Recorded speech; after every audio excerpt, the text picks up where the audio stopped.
하나님께서 우리가 함께 봉독한 말씀을 통해서 은혜해 주시길 원합니다. 아마 주방에서 칼을 사용하시는 주부들께서는 기억이 나실 것입니다.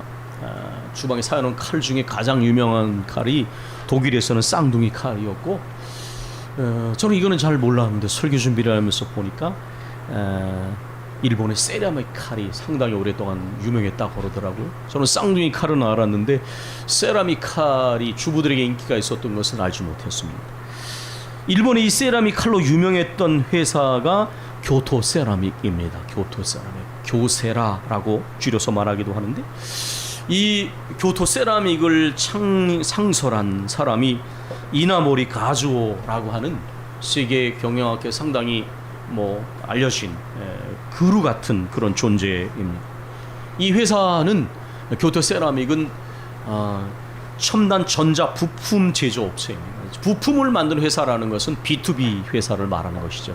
기업과 기업 간의 거래를 통해서 수익을 남기는 회사를 B2B라고 그렇게 말하지 않습니까?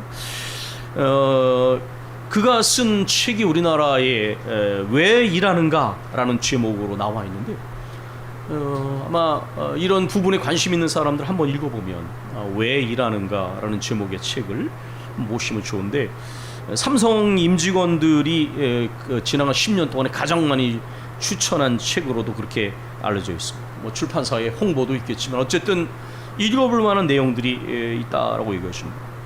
이 책의 제목이 왜 일하는가인데, 이 책에서 이나모리 가즈오는 이렇게 말합니다. 사람은 일생 동안 이 일을 하면서 이 일을 하는데 가장 많은 시간을 쓴다는 것입니다. 그런데 막상 일하는 의미와 목적이 무엇인지 잃어버린 채 살아가는 사람들이 너무 많다는 거죠. 일정은 그렇게 많은 시간을 일하면서도 왜 일하는지를, 그 의미와 목적을 잃은 채 하루하루 일한다는 거죠. 왜 일하는지, 어떻게 일하는지 생각하지 않아도 정해진 대로만 일하면 결과가 나오고 급료가 나옵니다. 그러니 왜 일하는지, 무엇을 위해 일하는지 궁리할 필요가 없다는 것입니다. 또 일 자체를 싫어하고 힘든 일은 웬만하면 피하려는 일들도 적지 않다고 그는 말합니다. 또 다른 한편은 일 자체를 두려워하는 이들도 상당히 많다는 것입니다. 자신이 좋아하지 않는 일을 하는 것은 삶을 갉아먹는 고역이라고 생각하기 때문에 취직도 하지 않은 채 부모의 그늘 안에서 빈둥빈둥 세월을 보낸다고 말합니다. 일본에도 그렇지만 우리나라에도 또 여러 가지 상황 때문에 취직을 못했어도 그럴 수 있죠. 일하는 것을 필요악으로 여기는 사고방식이 마치 상식이라고 느껴지게 합니다. 솔직히 말하면 일하기 싫다, 먹고 살기 위해 어쩔 수 없이 회사에 나간다, 그러니 가능하다면 힘든 일은 좀 피하고 몸도 마음도 편하게 일하고 싶다. 그 직장 생활에 이렇게 눌려있게 되면 사람들은 쉬는 날이 되면 어떻게든지 여가를 즐기려 하고 월요병이라고 하는 단어가 등장을 하지 않습니까? 여러분께서도 어떤 대목에서 여러분하고 또는 어떤 순간에 내 마음의 상태하고 비슷하다고 느끼실지 모르겠습니다. 그러면 크리스찬은 어떻습니까? 크리스찬들은 일을 할 때에 어떤 마음으로, 어떤 느낌을 가지고 일을 합니까? 제가 독일 생활을 정리하고 2005년도에 들어왔는데 2004년도에 가족이 먼저 6개월 전에 독일에 갈 때도 6개월 후에 들어왔는데 떠날 때는 6개월 일찍 먼저 귀국을 했습니다. 아무래도 가족과 함께 살던 집을 정리해만 됐기 때문에 짐을 싸는데, 독일에서는 이제 그것을 컨테이너를 짠다 이렇게 표현을 합니다. 우리나라는 이삿짐 센터 문화가 굉장히 발전되어 있지만 독일은 대개가 이사할 때 가족과 지인들이 이사를 하더라고요. 그래서 이렇게 가족하고 아무래도 짐을 이렇게 지인들 몇 명 도와서 짐을 싸다 보니까 이게 지체가 될 수밖에 없었습니다. 또 보통 그 컨테이너가 2m 정사각형 높이와 넓이인데, 이제 그 길이가에 따라서 이제 자기 짐에 따라서 2m 이렇게 쓰기도 하고, 어떤 사람들은 4m를 쓰고 그러는데, 저희는 가구가 없었기 때문에 그렇게 많은 공간이 필요 없었습니다. 그러나 어쨌든 또 삶을 버리고 정리하고 이런 일을 해왔지만 당일날 좀 지체가 돼서 컨테이너를 운전하여 오는 다른 도시에서 오게 되는데 또 그 도시에서 몇 사람이 같이 이제 컨테이너를 짜는데 양해를 구해야 했습니다. 근데 그럼에도 불구하고 그 컨테이너를 몰고 온 사장이 지나치게 불친절한 거예요. 양해를 구하고 사실 어느 정도에 그렇게 급하지도 않았음에도 불구하고 너무 불친절한 거예요. 사실 제가 그 당시에 아이들과 집사람을 이제 6개월 먼저 보내야만 했기 때문에 그렇게 지금 마음이 이렇게 유쾌한 상태가 아니었어요. 또 이렇게 아이들과 집사람을 그렇게 한국에 먼저 보내야만 됐었기 때문에 마음이 사실은 좀 어느 정도 무거운 상황이었는데 너무 지나칠 정도로 그렇게 불친절한 거예요. 근데 제 마음에 갑자기 왜 그런 생각이 들었는지 모르겠는데 그 컨테이너 사장이 꼭 교회를 나가는 사람 같은 느낌이 드는 거예요. 그래서 제가 물었어요. 사장님, 혹시 교회 나가지 않으세요? 제가 그 질문을 하니까 사장의 얼굴이 굉장히 당혹스러운 얼굴로 변하면서 왜 그런 걸 묻습니까? 그렇게 얘기하고 제가 알았습니다. 이 교회를 나가는 사람이구나. 그 다음에는 태도가 상당히 누그러졌습니다. 상당히 부드러워지고 누그러지더군요. 얼마나 불친절하고 얼마나 그랬는지. 약속된 금액에 더해서 더 첨가된 금액을 전달하면서도 언짢은 마음이 들었습니다. 나중에 들으니까 그분이 그 유학생과 교민 상당히 평판이 부정적이었어요. 교민에 상당히 어떤 책임 있는 역할도 했지만은 심지어 악명 높다 이런 표현까지 어떤 분이 사용하면서 얘기를 하는 것을 봤습니다. 이때 느낌 한마디, 그분이 일하는 방식을 만약에 한마디로 요약하면 이분은 뭐니 해도 모니가 치거구나, 이렇게 일하는구나. 이렇게 일하는 것을 전문 용어로 호모 에코노미쿠스, 경제적 인간형이라고 말을 합니다. 뭐니 해도 모니, 모든 것을 경제적 이익을 중심에 놓고 일하는 것이죠. 이나모리 가조가 왜 일하는가 라는 질문, 무엇을 위해 일하는가 라는 질문했는데 돈 때문에, 돈 벌기 위해 이렇게 된 것이죠. 저는 경제윤리와 기업윤리를 신학원에서 박사학위를 받았는데 아직도 우리나라에서는 상당히 많은 기업을 운영하는 분들이 왜 회사를 경영하느냐, 그러면 이익을 얻기 위해 이렇게 말합니다. 누구나 거의 많은 분들이 지금도 그런 생각을 합니다.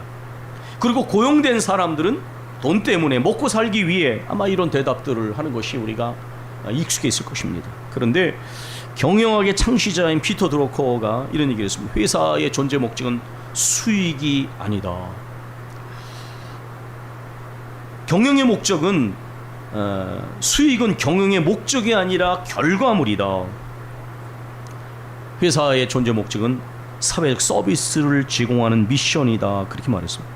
다시 말해서 개인과 공동체가 필요로 하는 그 욕구에서 생겨나는 수요들을 채운다는 것입니다. 여러분, 이런 얘기 어떻게 들으십니까?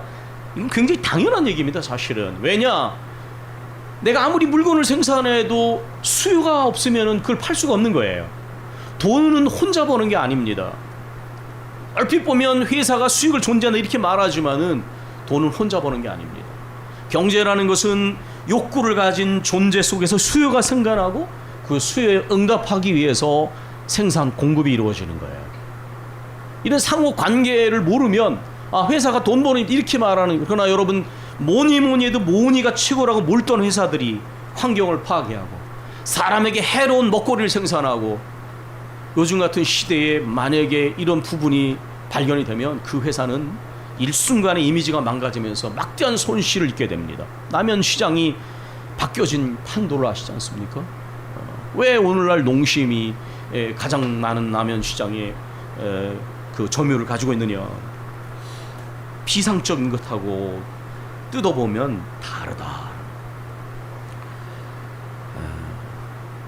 이익을 남기는 것이 목적이 아니라 그러한 수요 욕구에 잘 응답을 하면 거기에서 이익이 창출되는 것이기 때문에 이것은 상호 관계이고 근본적 신뢰가 깨어지게 되면 그 회사는 상당한 손실을 얻을 수도 있는 것입니다. 그릿이라고 하는, 이것은 이제 이니셜을 모아놓은 것인데 엔젤라 더크워스라고 하는 사람이 그리시라는 책에서 이런 말을 합니다. 동일한 일을 하고 있는 벽돌공에게 세 사람에게 질문을 했습니다. 여러분 아마 이 비슷한 이유와 알고 계실 겁니다. 당신은 무엇을 하고 있습니까? 첫 번째 벽돌공이 말했습니다. 저는 벽돌을 쌓고 있습니다. 두 번째 사람이 대답했습니다. 저는 교회당을 짓고 있습니다. 세 번째 사람이 답변했습니다. 저는 하나님의 예배드리는 성전을 짓고 있습니다. 우리 교회가 이전을 하고 리모델링 과정에서 안수 집사님들께서 우리 김숙현 집사님께서 이제 공인중개사를 하시면서 사실 어떤 대가도 받지 않고 교회를 위해서 수고하셨습니다. 또 우리 이 공간을 리모델링 할 때 우리 이병일 안수 집사님께서 정말 많은 노력을 해주셨습니다. 충분히 경제적인 어떠한 대가를 받으실 일이었고 또 그러실만 하셨지만은 그러나 사양을 하시고 최소한의 비용도 받지 않으려고 하셨습니다. 왜 그렇습니까? 하나님의 교회라고 생각하기 때문에, 예배드리는 곳이 생각하기 때문이죠. 만약에 뭐니 해도 뭐니가 최고라고 생각한다면 한 푼이라도 더 받는 것이 현실적이 될 것입니다. 여러분이 교회 나오실 때 교회에서 한 푼이라도 뭔가를 얻어가기 위해서 나오시지 않잖아요. 우리가 가지고 있는 어떤 목적이 다른 것이죠. 벤 패터슨이 오늘 설교 제목과 똑같은 일과 예배라고 하는 책을 썼는데 이분이 그 이나모리 가즈오처럼 처음에 보면 당신은 왜 일하는가? 당신은 왜 일합니까? 이런 질문을 그 책 초반부에서 하고 있습니다. 당신은 왜 일합니까? 이 가장 중요한 일의 의미와 목적에 관한 기본적 질문이라는 거예요. 근데 요 질문 앞대목에 아주 재미있는 표현이 나오는데 월트 디즈니의 만화 영화인 백설공주와 일곱 난장이가 있는, 저는 사실 만화를 별로 이렇게 잘 안 보는 편인데 이 일곱 난장이들이 발을 맞추며 이제 일을 하러 가면서 노래를 부릅니다. 하이호 하이호 우리는 지금 일하러 가네. 신나게 기쁨의 노래를 부르는 장면이 거기에 등장한다는 거예요. 아마 보신 분들은 아시겠지만 그런데 누군가 이 일곱 난장이 들은 노래를 패러디해가지고 자기의 자동차에다가 그 가사를 변형시켜서 붙여놓은 그 목격담을 거기에 적어놨습니다. 아이고 나는 지금 일하러 가네. 기쁨으로 어떤 삶의 일의 의미와 목적을 가지고 신나게 일하러 가는 것과 다르게 죽지 못해 사지로 끌려가면 아이고 나는 지금 일하러 가네. 왜 일하는가? 무엇을 위해 일하는가? 당신은 왜 일하는가? 이나모리 가즈오나 벤 패터슨이 주는 대답은 좀 다릅니다. 벤 패터슨은 크리스찬이니까요. 이 벤 패터슨이 이 책에서 이렇게 말하고 있습니다. 일과 예배는 무관한가? 우리 그렇게 생각하죠, 그렇죠? 교회 예배는 하나님과 상관이고 일은 우리와 상관없는 그냥 하나의 생계 수단이나 이렇게 생각합니다. 그런데 벤 패터슨은 이렇게 말합니다. 일이 세상에서 하나님을 섬기는 것이라면 예배는 성전에서 하나님을 섬기는 것이다. 이 두 행위가 모두 하나님께 드려지는 제사이다. 이렇게 말합니다. 오늘 본문에서는 그러므로 형제들아 내가 하나님의 모든 자비하심으로 너희를 권하노니 너희 몸을 하나님이 기뻐하시는 거룩한 산 제물로 드려라. 이는 너희가 드릴 영적 예배니라. 이렇게 말씀합니다. 삶의 예배, 교회 안에서만 드리는 예배가 아니라 온 몸과 온 삶으로 예배하라는 말씀입니다. 예배는 교회 안에서 하나님을 섬기는 것이고 일은 교회 바깥에서 하나님을 섬기는 것이다. 이 두 가지가 합쳐져서 로마서 12장이 말씀하는 삶이 예배가 되는 것입니다. 그러므로 내가 하나님의 모든 자비하심으로 권하노니 이 자비하심은 하나님의 우리를 향한 끊을 수 없는 크신 사랑을 말하는 것입니다. 하나님께서 우리에게 뭔가를 명령하실 때에 권면하시고 경고하시고 그 경고와 권면이 권위 있는 것은 누가 내 마음에 맞는 이야기를 할 때에 듣고 안 듣고 그런 문제가 아닙니다. 하나님의 전해진 말씀의 권위가 있는 것은 바로 이 하나님의 사랑에 근거한 것입니다. 우리는 하나님의 끊을 수 없는 사랑을 받고 구원받고 하나님의 자녀가 되었기 때문에 구원받은 하나님의 백성들은 하나님의 말씀에 복잡한 토를 달거나 자기 변명을 하지 말아야 합니다. 내 감정이 부합하면 받아들이고 그렇지 않으면 튕겨내는, 그것은 하나님의 말씀을 받는 것이 아닙니다. 하나님의 그 크신 사랑 때문에 그 말씀 안에서 우리에게 주시는 권면과 경고를 권위 있는 하나님의 말씀으로 받아야 합니다. 자신의 삶을 전체로 실제적으로 하나님께 바치는 것, 이것만이 온전한 제물이 되어 하나님께 드리는 온전한 예배가 되어지고, 교회 안에서만 드리는 예배가 아니라 하나님의 크신 사랑을 받은 사랑에 대한 응답이라는 것입니다. 이것이 너희들이 영적 예배니라 이렇게 번역되어 있는데, 이것은 원래 문자적으로 번역하면 이성적이다, 합리적이다 그런 표현이에요. 합리적이라는 게 뭐에 합당하다 그런 말입니다. 다시 말해서 참되고 사리에 맞는 예배다운 예배는 교회 안에서만 드려지는 예배가 아니라 삶의 한복판 속에서 삶이 하나님께 예배가 되어지는 그러한 예배가 하나님께서 받으실 만한 예배라는 것입니다. 종교개혁자 마틴 루터는 암소의 젖을 짤 때도 하나님은 당신을 통해 일하신다 이렇게 말했습니다. 다른 버전에서는 이렇게 전해지기도 합니다. 외양간에서 소젖을 짜는 일을 하는 하녀라고 할지라도 그가 순전하고 깨끗한 마음으로 하나님을 기쁘시게 하면 그게 바로 성직이다. 그래서 독일어의 직업이라는 단어는 베루프라고 말을 합니다. 근데 이 베루프라고 하는 단어는 베루풍이라는 단어에서 왔습니다. 이건 성직자가 소명을 받았다 말 때 그런 소명입니다. 이 소명이라는 단어에서 오늘날 독일의 직업이라는 단어가 나왔습니다. 바로 이것이 개신교가 말하는 직업윤리인 직업 소명설입니다. 종들아 모든 일에 육신의 상전들에게 순종하되 사람을 기쁘시게 하는 자와 같이 눈가림만 하지 말고 오직 주를 두려워하여 성실한 마음으로 하라. 이 대목을 읽으면 이게 무슨 위계 질서가 강한 무슨 전제 시대의 말처럼 들려지죠. 물론 그런 맥락이 한편 있습니다. 그러나 하나님이 주시는 말씀에 나타나는 윤리는 항상 일방적이지 않은 상호윤리입니다. 그걸 어디서 보느냐? 이것이 골로새서 3장 22절 부분에 나와 있는 건데, 그 밑에 4장 1절에는 상전들에게 말하는 대목이 나옵니다. 상전들아 의와 공평을 종들에게 베풀지니 너희에게도 하늘에 계신 상전이 계심을 알죠. 내가 위에 있다 그래서 불의한 일을 행하고 아랫사람을 부당하게 취급하거나 억압하지 말라. 너희가 윗사람을 대할 때에 눈가림하지 마라. 제가 한 장로님은 아주 성실한 분이었어요. 학교를 많이 다니지 않으셨지만은 그분은 늘 크리스찬 서적을 읽는 분이었어요. 돈을 벌어서 굉장히 많은 책을 읽으시는 분이셨어요.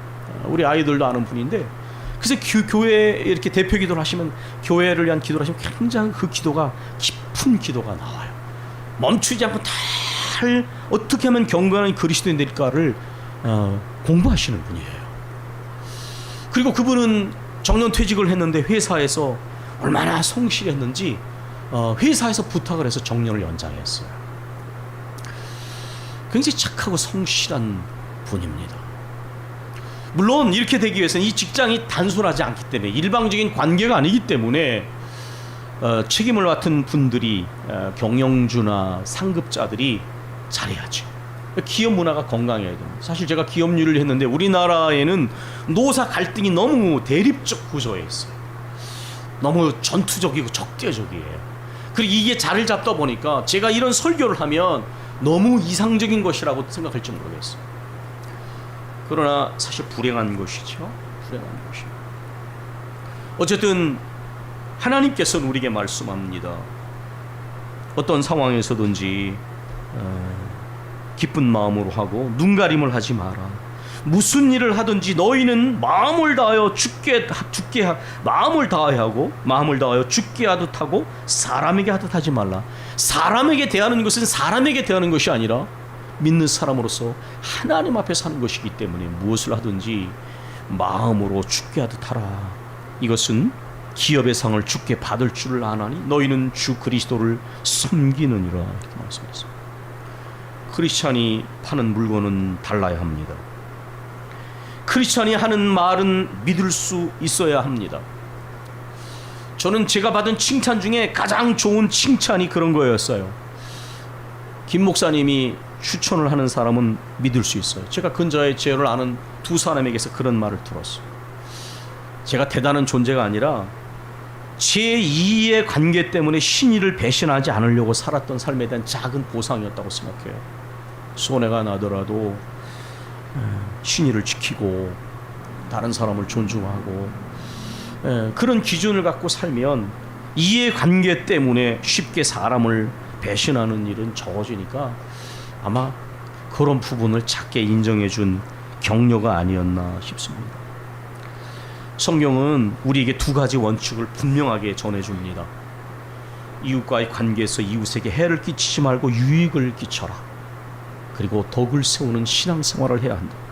그리고 너희는 먹든지 마시든지 하나님을 기쁘시게 하고 하나님의 영광을 위하여 하라. 이렇게 말씀드린 것처럼 오늘날의 경영 현실이나 모든 노사 관계가 참 어그러져 있고 복잡합니다. 그러나 우리가 그러한 구조적인 또 문화적인 것을 바꾸려고도 노력을 해야 되지만, 그러나 오늘 나는 크리스천으로서 내가 하고 있는 일에 대해서 왜 이 일을 하고 있는지 그 의미 목적을, 내가 이 물건을 통해서 내가 하는 일을 통해서 이웃에게 이러한 유익을 주고 이렇게 뭔가 기여하고 있다는 분명한 어떠한 자기 만족감, 그런 의미 목적이 우리 그리스도인에게 있어야 합니다. 또 이것을 통해서 내가 지금 하나님을 믿는 사람으로서 믿지 않는 사람들 가운데 지금 바로 말없는 그런 전도를 하고 있다는 것을 기억해야 합니다. 그래서 오늘 특별히 우리 선교사업장 헌신 예배를 드리면서 일하는 것, 이 목적이 무엇인지, 또 예배하는 것과 어떤 관련이 있는지를 우리가 생각해 보았습니다. 오늘 드린 말씀을 우리가 계속해서 생각하면서 삶의 온전한 예배가 주께 올려주면 그것이 이웃에게 유익을 주고 덕을 세워 하나님께 영광을 돌리며, 바라기는 구조적인 현실, 조직의 현실이 정말 그리스도 안에서 선하게 바뀌어지는 일들이 일어나도록 또 우리가 기도하고 힘썼으면 좋겠습니다. 우리 기도하겠습니다. 우리 주신 말씀을 생각하면서 잠깐 기도하겠습니다.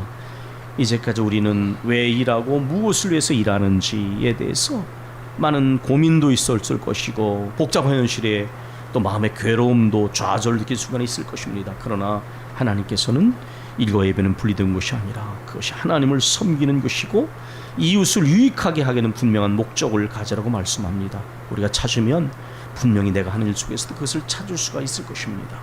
그 일을 통하여 이웃에게 유익을 주고 하나님 영광을 드러내고 주님을 믿는 백성으로서 주님의 이름을 드러내기를 원합니다. 우리가 1, 2분 정도 묵상으로 기도합니다.